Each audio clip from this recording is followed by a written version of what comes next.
Hello, everyone. My name is Jaime Zamora, and we are Kyle and William here for assignment in their MS624 case study project situational leadership. In this particular project and recording, we're going to address a series of scenarios where we really do go through, each individual's behavior style. We go into somewhat of a coaching moment and addressing a particular scenario from a leader to a new hire or an employee that based on their background, based on the competency where they're at, they'll be somewhat coached. There'll be an intentional message for the overall conversation, and then essentially we'll go ahead and post-mortem about what we talked about in the exercise. So for this first scenario, we're going to talk about a particular a new employee who is in a dominant profile. Tendency is I, and we're gonna go through the initial task and the goal and the vision that we're looking to set up for him. In this particular scenario, we have a boss or a leader with a DI. DI usually, describes the dominance, the influence that a leader has. Tends to be optimistic towards people, and the ability to provide encouragement, like excitement and fast progress. On the employee side, we have, as I mentioned, an influencer, very outgoing, lively, enthusiastic, seeks for new experiences, and cares a great deal about relationship. Overall, as I mentioned, at its core, it's a new hire that the leader doesn't have too much background on, but still has to make sure that it goes towards the right direction, and some of those KPIs that he needs to have met are met based on his conversation. So with that, the communication strategy around what we're going to talk about today is obviously to focus on the positive, to share some experiences, not too overshare, and not to overload with details. Just be very assertive, and then obviously avoiding any interruptions if the employee has any questions around what we're trying to showcase. So I'll leave you guys with Kyle and William. Kyle, I believe you're going to be the employee, and then William, you're going to be the leader. So feel free, guys, to take it away.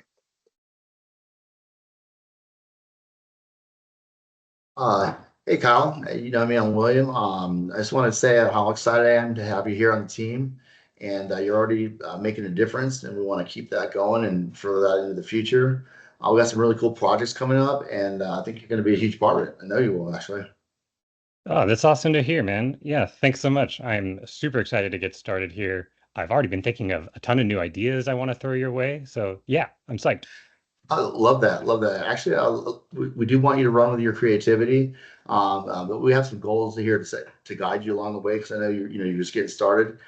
Big picture, we're aiming to roll out a lot of customer engagement campaigns here in the future, in the next 3 weeks, and your role is key actually to this early content and for the customer journey mapping. So the fun stuff's coming up next. So. Yeah, right. That does sound fun to me. I have been brainstorming some sketches we could do. I think they could definitely fit for this project. Yeah.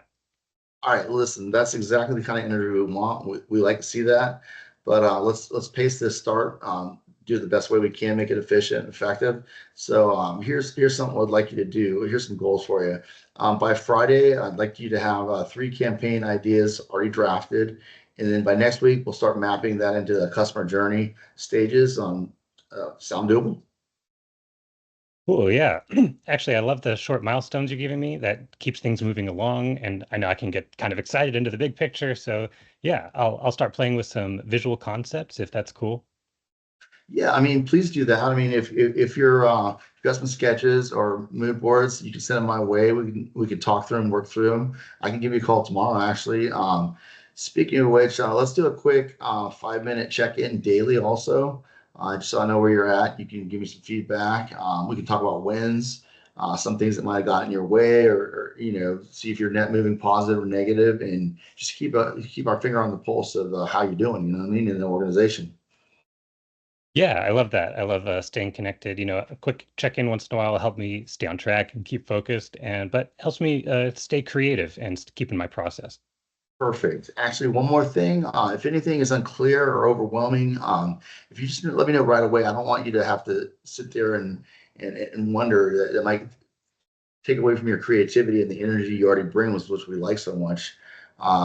We just want to keep this high firing and moving forward. And we can always regroup. Like I said, on a daily basis, we can touch base. Yeah, perfect. Perfect. All Excellent. right, guys. Excellent. So once again, overall, we were trying to showcase the fact that there is a new hire, right? That comes with a lot of energy. Sometimes, there's candidates that lack energy, that lack that positive mindset. In this instance, we have a good one, but it's a new hire. Therefore, they don't know what they don't know. And as a leader, if you already know that, the fact that you have an individual that is comes with that enthusiasm, it's best not to discourage them. It's more just to guide them. And I think, William, you did just that, right? So you kept the energy up, but at the same time you're very straightforward in what you needed, right? Like, hey, listen, I need this by Friday. This is what Mhm. actually I need. And then just to make sure that nothing falls in the cracks, right? We're gonna have some check-ins, so makes them feel like, look, you got this, but also I got this. And then I'm also a person that it's involved in the process. So I think as a leader, it's very important to communicate that, but also as an employee, it's good to know that somebody will essentially be looking at this closer than I thought. Mhm. And then one thing is kind of talking a big game, but once you're in the weeds of it, and somebody's checking on your stuff, it kind of brings another level of performance, right? That you now Mhm. have to bring to the table, which is good, right? Which is it's Mhm. all it's all good. It's healthy all around, in my opinion. But that's just kind of what I thought from what you guys said. From a post-mortem perspective, what went right and what went wrong. I think, as I mentioned, some of those things already that went super right. As I went, things that we could have done better, or maybe on the negative side. Honestly, not so much. I would just say that from like a room for improvement, or some things that we could put in place around the scenario is, I would say new hire kits are a thing. When there's a new hire, I have been part of organizations where there is literally a deck or documentation Mhm. for the individual to ramp up quick.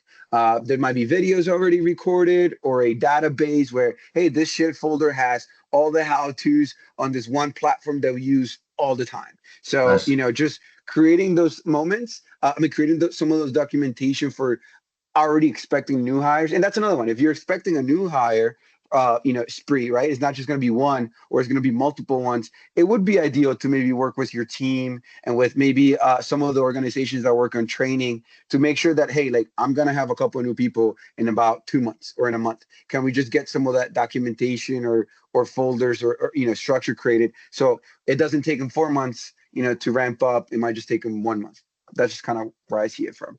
But what about you guys, William and Kyle?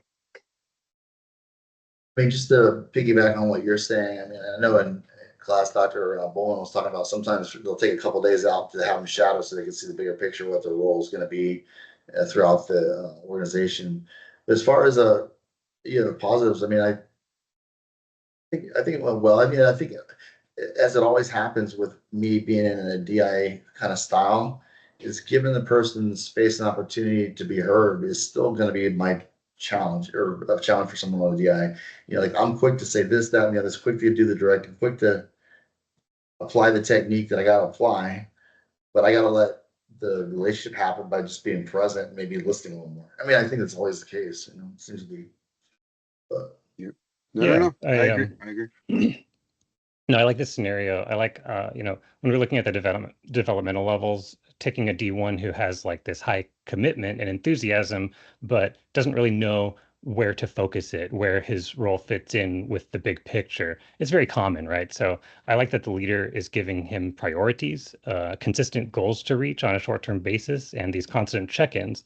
That way you can keep that energy and positivity and creativity going, but that Mhm. way it ends up on goal. I've been on so many Mhm. teams where a creative would just run with an idea, which is great, but after several weeks, maybe it didn't fit into the final project because they didn't check in enough. So a lot of uh, work went wasted, really good work, like just didn't fit in and was just time wasted. So yeah, I think a situation like this can help that. Perfect. Yeah, I agree. I agree. No, this is great, guys.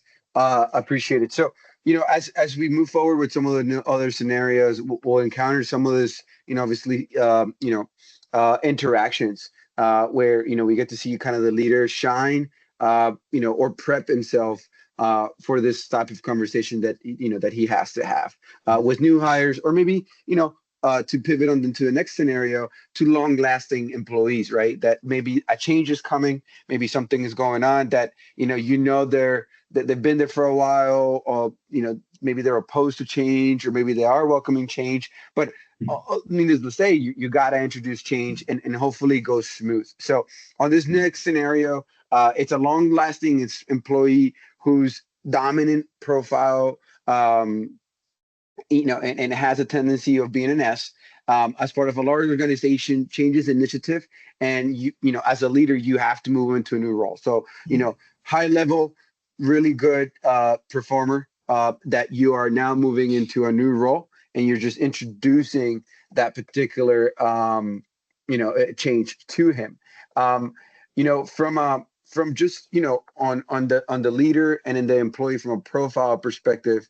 As I mentioned, the leader is a DC, which is a determined and forthright, usually diligent, thought-minded, high standards, perfectionist, takes initiative, embraces challenges, blunt, critical, cool, and focuses on and solutions. From an employee perspective, we have an S, which is steadiness. Kind of explains why the long lasting, right? So usually somebody that's steady and kind of, hey, this is what I know what I'm doing, and I'll do it really good for a very long period of time, kind of mentality. But usually levitates around being calm, even tempered, dependable, right? Because you know what to expect from those folks. Enjoy collaboration, concern about the feelings about others, and cautious and reflective. I would say, the warm kind of people that you run into that everybody likes because they've been there forever and they're very reliable. So as I mentioned, in this particular scenario, we're addressing a change to a long-lasting employee. I can be the leader this time. So if maybe Kyle or William, you'll be the employee, this can definitely kind of take form. So who would like to be the employee on this one? Sure, I'll go. Come. Okay. All right. Perfect. Okay, guys. So we're gonna go ahead and kick it off, as I mentioned. Just long-lasting employee. So as a leader, hi, Kyle. I want to begin by saying how much I appreciate your work and how long, obviously you kept us afloat here. Your consistency and collaboration spirit have made you, the person you are and the person that you are in our team, especially during the stressful times. Thank you for that. Yeah, no, I appreciate you saying that. It means a lot to me. I've always tried to, stay consistent and be someone that could be counted on anytime that I'm needed. I want to step up.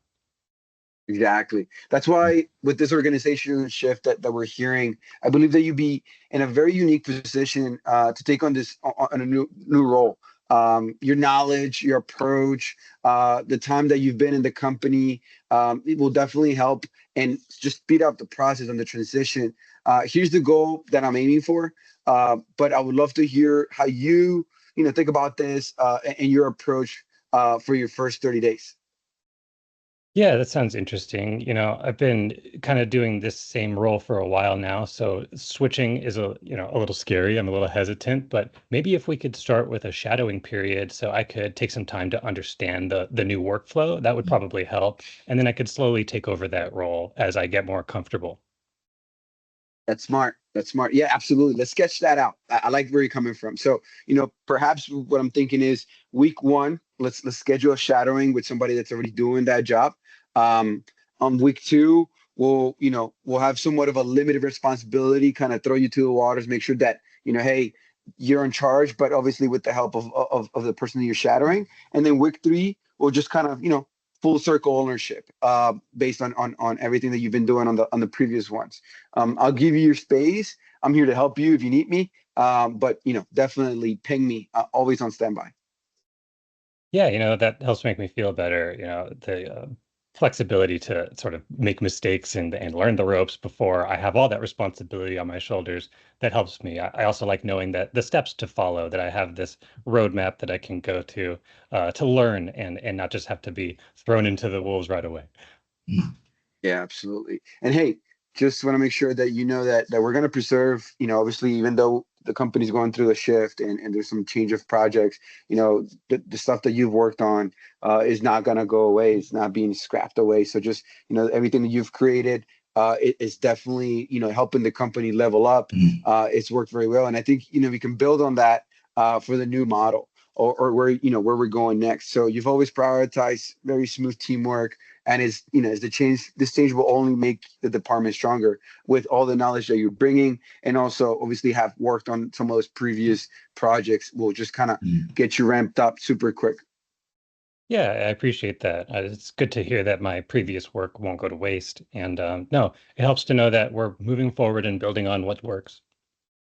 Also, I want your input on something between, you know, path A, which means your current intake process, and path B, which introduces a more automated system. Which do you think fits this team better? Right now, I'd lean with path A, and maybe gradually we could ease into path B if that seems like the way to go forward. That way, we won't feel so overwhelmed right away. Perfect. That makes sense. Thank you. Thank you. Good insight. That's why, I trust your insight. And, it makes sense, everything that you've worked on. Let's, obviously, as this changing kind of, as this change kind of progresses, and, let's make sure that we're checking once a week. I definitely want to see how you're doing. Nothing super formal, right? This is just more of a check-in, or if you want to send me a quick chat on, hey, this is what's going on. This is the challenge that I'm facing. Or if there's, perhaps this is what's caught my eye the most. That would definitely be super helpful. And your approach could set the tone just for the whole department, as some of those people are also dealing with the same change. So I'm looking for you to also kind of lead the way on that aspect with your experience. Perfect. Yeah, sounds good. Perfect. Thank you. Thank you. All right. So interesting interaction because as we conclude the scenario, we know that long-lasting members have somewhat of a roots and saying on the company, right? If I've worked with people that are 25 years plus, and they're probably 20 in the same role. So these people have seen people come and go, leaders come and go, and they've built things within that journey. So they definitely have a lot of, I would say, input on how transition is actually going to work, because they've gone through it. So they have transitioned before from leaders or any XYZ. So just knowing that some of the work that they've done, it stays intact, I think is important, or it is not throwaway work. I think is important. And also, you kind of put them in a sense of, hey, based on your experience, this is why we need you over here, and give them like a next sense of purpose. From a what went right and what went wrong moment, I think, what went right, in my opinion, is just one of those where we're trying to negotiate feelings with the long lasting fella, and just letting him know that everything is going to be okay. More importantly, that his knowledge will just is what's going to make things okay, right? So that's awesome. And then what could have gone better, or things to improve. I think this type of changes are never easy, right? Like distinct transitions are never easy. Some of the things that I wish I could have done better is maybe be more meaningful on the check-ins, or maybe bring more people. It's like, hey, how is everybody doing? I think this is just, I feel like at some point maybe putting too much on Kyle's shoulders, as he's already dealing with a transition. But that's just me nitpicking. What are your thoughts, guys? William and Kyle. Yeah, my initial thoughts are mostly positive, supportive thoughts. I guess looking at the whole thing, you're taking more of an S4 approach because he's at like a D4 level. So it's more about delegating, giving him vision, support, talking through some goals, and you're asking more questions than you're actually making statements, which I think shows you care about his opinion, and it's going to matter a lot in which way things go. I mean, I saw that you were giving some information, reassuring. You were talking about vision, and again, initiating questions, seeing where he wanted to go. And then, as far as Kyle, the employee, he's making some suggestions, airing out his concerns. You're being considerate to his concerns, and you're actually validating his concerns by actually instituting ways that you can actually address his concerns. And you're also showing patience, which I think is very important because the person, more of an S profile, is going to want to see that you're there for them. It's not just about a process. And then I think that Kyle felt more reassured when you did that, and then you validated the vision afterwards. And then at the very end, you asked another question just to pull home. This is all about where are we going with this thing? We're in a team. It's not just about me telling you what to do. Your input matters a lot here. So it's mostly all positive. I don't have much critique. So Awesome. Thank you, Will. Yeah, similarly, yeah, I positive thoughts. I like how the leader has trust in this employee. Like you said, they're a D4, they've been around a while, they're very competent, they know how things work here. So showing that they were asking the employee their opinions and questions and how they think this transition should go shows that confidence. I like how they made sure the employee felt valued, like that they knew their place and their value that they were going to bring to this new team, as well as the value that their previous work brought to the company. So that shows that commitment to that employee and their long-term commitment as well. But yeah, I like how this whole scenario shows, like you said, William, patience is a really great one, and compromise. Figuring out, okay, we need to make this transition happen. I know it's not going to be fun. It kind of sucks, but you tell me how this is going to go best for you, and we'll make that happen. I like it. Perfect. This next scenario, we have a long-lasting employee who's dominant, and from a profile perspective, he's a C. They've have recently done something that they believe is not acceptable, but it is a conflict with the norms and values of organization. So, for lack of better words, we have an individual that obviously is a C and did something wrong, and we have to, in some shape or form, correct it based on his behavior.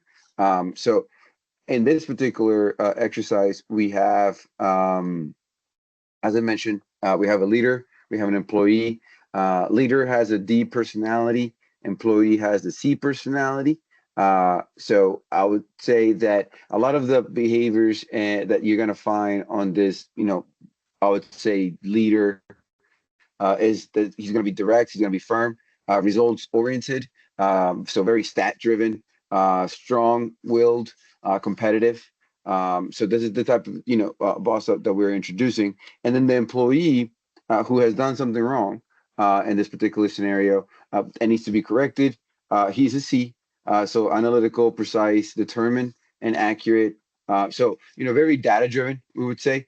So very precise on that aspect. So I'll go ahead and pass it to my team. We're going to play in a scenario on obviously how we can simulate this in some shape or form for you guys.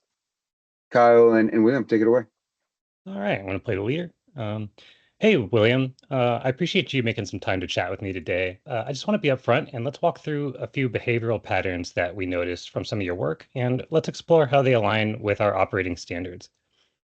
Of course, I've been sticking to what I thought worked best based on past precedent, but I'm open to feedback. Yeah, sure. We can take a look at it. Thanks. So what we're seeing here is in Q1, there were 3 deviations from protocol. You can see these here on Charlie's team's report. So if you look here with me, for example, on the 15th of January, the report bypassed our peer review step, which is outlined in section 3.1 of our standards. So let's just go through it together and see what led to that call.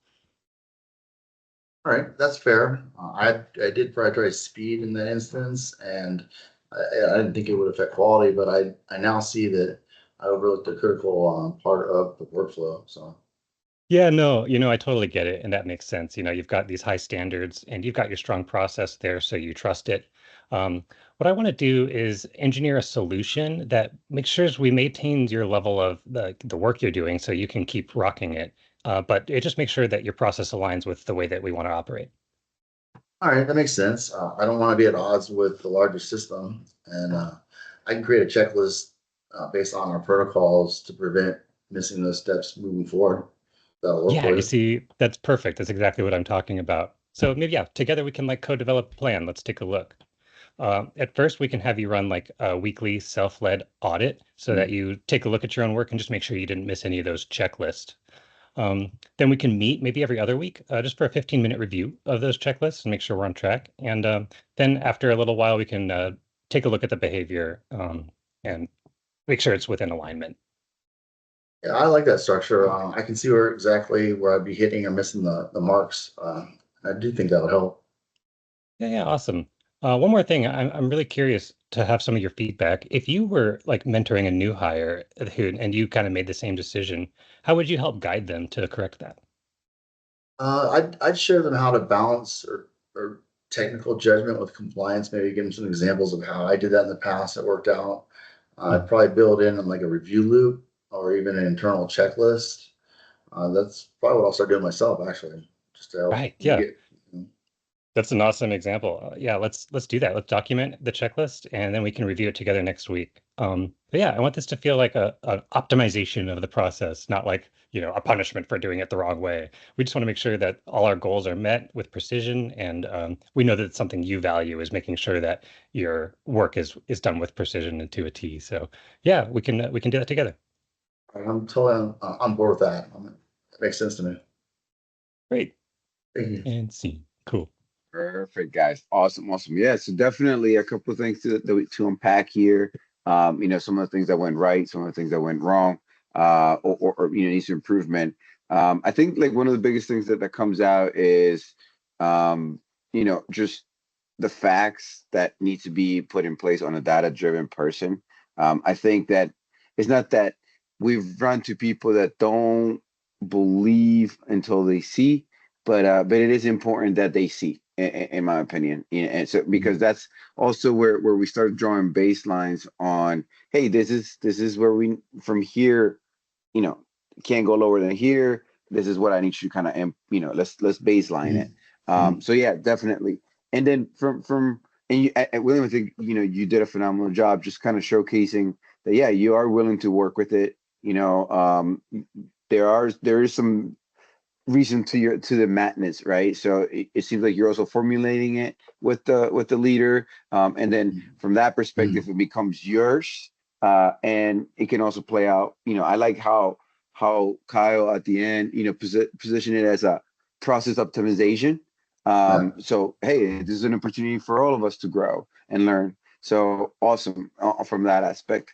I would say for like improvement. Right around those lines, I don't have anything from my end. Documentation on how we can, if somebody else runs into the same issue, how do we make it, future proof? Gotcha. So, all good. Yeah. What about you, William? What do you think? I think I was trying to think like a C as I was doing it, as I was going through this, Yeah. I like the feedback Kyle gave, as like you were talking about before, Jamie, the optimization. It made it feel like less of a personal attack and more of an improvement of the process that I can be part of, and not be like, it's not like I'm a faulty person. I made a mistake that I wasn't following protocol, but I could improve that and optimize that. And it's more about getting the process right than, and then falling in line with it, I guess. Yeah, exactly. I like how the sort of the DBoss sort of sticks to the fact, it's like here, this day you did miss this checklist problem.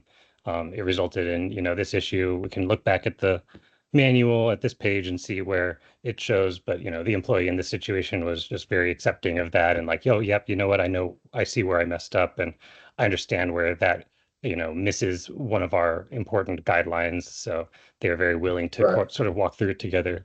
Yeah. And again, yeah, like you said, I felt like he was being open and honest with the employee about what they wanted. Like they said, I want this to feel like an optimization, not like a punishment. I like that honesty and openness, and just that way it gives the employee a chance to say, you know what, this does kind of feel like weird or like a punishment. Let's figure out a different solution. But you have that feedback right away. It's almost like you're giving me an opportunity to get caught doing something right. Yeah. Agree. Yep, Yeah, absolutely. so. All right, perfect. So just pivoting to scenario 4, this is definitely a scenario where we're going to approach a leader and an employee that have to go through somewhat of a correction period. Someone has been in the organization for a few months, and they're very dominant from a profile perspective. So they're carrying the D profile, and then they're overall enthusiastic about their work. However, some of the output that they've been coming out from a performance perspective has been, needs correction and has been mixed. So the goal of this exercise is to conduct a performance review and a planning meeting where Kyle and William will play from a leader perspective and also from an employee perspective. From a leader perspective, we have a CD. Right, it tends to be very critical thinkers and push through obstacles, skeptical with high standards, and values competencies, control, and independence. On the flip side, we have an employee who's a D dominant. It tends to be direct, very driven, results oriented, is stressed for success, and enjoys a good challenge. So overall, these are the two behaviors and profiles that we're looking to address. And obviously, Kyle and William will walk us through it. Go All ahead. right, great. As the leader, I'll start. There we go. All right, so let's get straight to it, William. So yeah, so far you've been here a few months. You've delivered some really strong results, especially in lead generation, up to 15% over the team average. So that's definitely your strong suit. On the flip side, looking at compliance accuracy, it's a bit down at 8% below. That's what's creating a little bit of friction upstream with your performance review today. Understood. I mean, I've been pushing for speed, but maybe I overlooked some of those checkpoints you're talking about. Yeah, and that's all right. We can find a balance there. It's not about slowing you down. We just want to make sure we're building like a smarter sprint so that you reach those goals. So our goal is going to be to set both of those metrics to plus 5% by Q3. Do you think you're game for that?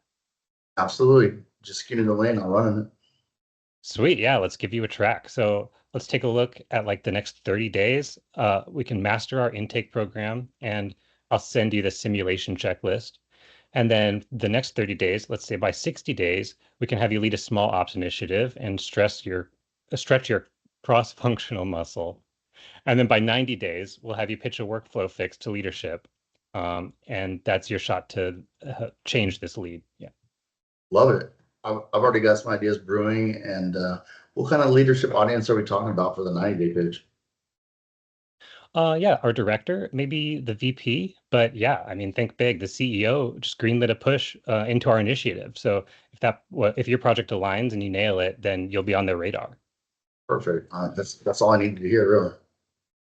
Yeah, right. That's the motivation there. So awesome. One friction point we have is your feedback delivery during stand-ups is coming off a bit sharp. Your insights are really valuable, but let's just fine-tune the delivery a bit. How would you coach maybe a peer on the same thing? I'd probably focus more on the asking instead of telling. Keep the push, but ease the pressure down a bit. Yeah, exactly. So like you try that, replicate that, and let's like try to track your feedback on that. So I'll send you a bulleted summary within the next hour here. So look out for that. And then we can reconvene, maybe weekly for another 15-minute check-in. Does that sound cool? Hey, I'm locked in. Let's roll. All right, sweet. Perfect, guys. Yep, absolutely. So, once again, lots to unpack here from a post-mortem perspective. I feel like, when you have somebody that is I would say tends to be a high performer, it's definitely good to keep them on the high, rather than the low, right? Because when they crash hard, in my opinion. So, I love how Kyle really just, kept them engaged, kept them somewhat locked in, but definitely said, hey, like this is where I also need you to kind of come and deliver, because you're gonna have a high audience, which this type of profile likes, right? They like to be recognized, they like to be in the spotlight, they do very well in there. So definitely playing with those psychological, I would say, muscles, definitely works out pretty well. So awesome to see that. I think the employee felt a challenge, and that's the key point. To keep him challenged because he's looking to always be in the ring. So yeah, that's kind of my train of thought. Things that could have gone better, I would say, um, you know, it's hard to deliver something that needs work on somebody that thinks that it's always doing so well. Um, so, you know, personally, the check-ins are important. They Mm, do say that iron sharpers iron. So maybe introducing them to some high performers as well, mm, and that maybe don't have the issues that he's running into, just so you can observe and be in that pack for a while. Could also help out. So cross training. So mm, yeah, that's mm. train of thought. What about you, William? I mean, I mean, Kyle definitely knows that my predominant trait is a D, and he was encouraging me to do well. Like you said, he was kind of like helping me ride the wave of enthusiasm, and he even spoke with an enthusiastic tone, kind of keep me hyped up and on board. He didn't want to discourage me in any kind of way. He just wanted me to work on the process, work more on the quality, not just the quantity. You know what I mean? Hmm. And because the stakes are going to be high, and like you were talking about before, Jamie, just elevating the stakes sometimes is what motivates a guy like me. Anyways, like okay, there's a challenge. Let's try to meet that challenge. You know what I mean?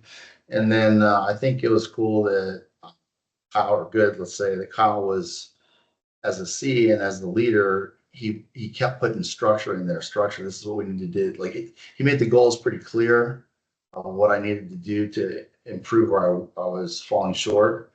And but he kept it on a kind of a high, like a high hype mentality. Like let's just do this. Let's just do this. It sounds good. Are you on board? And he kept asking if I was on board. And I was like, yeah, let's go. Let's go. Like so, I think it went well in general. And I'd say it's any kind of critique. It's not really so much of a critique because they say that the folks in D's don't want to be overloaded with details. You want to keep them on board first and give them the bigger picture stuff. But I said the only critique would be like just having some kind of solid framework to follow up on after the meeting. You know what I mean? Like, but it sounds like he was talking about checking in and doing this and that, but just making that clear in some kind of like dialogue or written email afterwards, or just something bulleted like that I could follow to. You know? Yeah, like feedback check for sure. Yeah. Yeah. Oh, Yeah. something able to gauge the engagement for sure. Good. Right. Yeah. No, yeah, I like you said, William, how the boss sat down and gave this employee like a clear roadmap, like of goals to hit over the next several, months, over basically the whole next quarter, which is what they were talking Mm, about. By next quarter, we'll hit these mm, goals. So like if you follow each of these steps, we'll check in every other mm, week to make sure you are, and then you'll mm, guaranteed to hit your goals. So that was a great way to mm, sort of give them that track to run. But yeah, back to a point that you said, Jamie, I loved how you mentioned maybe having this employee cross train with higher performers in the metrics that they're struggling in would be a really good way to help. Also, mm, a way to encourage the employee would be to have them coach peers who struggle in the metric that he's leading, because we said he was 15% above the rest of the team in this other metric. Let's, mm, continue the sort of praise sandwich and say, you've been rocking that. Let's have you, help some of your peers and how to mm. bring their metrics up, and that will also make the employee feel really valued as part That's of the cool. team. Yeah. Yeah, it's very, very good. Yeah, because you don't want to get them out of that high, right? Like you definitely want to Totally. get them on the performance side of the fence. So no, it's super cool. Mm, Overall, I think it's interesting. I see a lot of this in my line, and not always in my line of work, but in myself. Like how I'm managed and how I manage is definitely some. You start really understanding the coaching moments that are happening behind scenes when you're not feeling coached, but you are getting coached. So, mm, and also, as you provide feedback on some of those tough situations and conversations that are happening, which they happen often, it's very valuable to know about what tickers in the other person. And at the end of the day, you want them to succeed. I think that's mm. the overall, like, there's no manager that should be a manager that would want somebody else not to succeed, right? So Right. your goal is always on the team. Let's make this better. So that's important. Yep. So no, guys, thank you so Awesome. much for your time. Yeah. Take care, Thank and you. that's a wrap.